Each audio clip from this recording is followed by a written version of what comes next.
बर्तन मैंने रखा है धोने के हमारे लिए।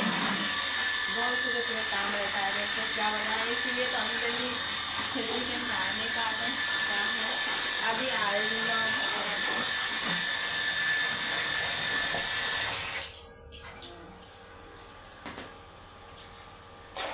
ये देखो, अब बर्तन धोने जा रहे हैं। बर्तन धो लेंगे तो इसके बाद चाय बनाएंगे।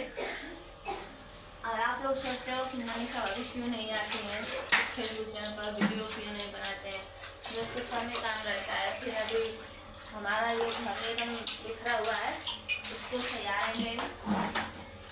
तो आप लोग हमारे वीडियो जरूर देखिए, जल्दी जल्दी शेयर भी करना और सब्सक्राइब कमेंट सब करना। दोस्तों टाइम मिलेगा तब बनाएंगे, वीडियो बनाएंगे, फेसबुक चैनल पर सारा काम कर लेंगे तब आएंगे फेसबुक चैनल पर। आप लोग हमारा फेसबुक चैनल पर इसी तरह जुड़े रहना, ठीक है।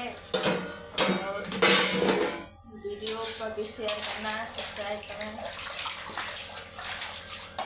चाय बनाएंगे, पियेंगे, आप लोग आ जाइए जिसको जिसको पीना है।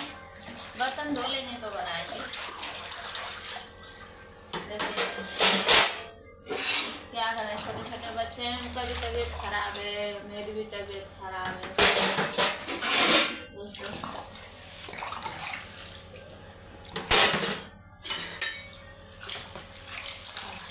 चलिए ठीक है दोस्तों, हम काम कर लेंगे, फिर इसके बाद वीडियोस बनाएंगे और फेसबुक चैनल पर भी आएंगे। तब तक ले दोस्तों, बाय।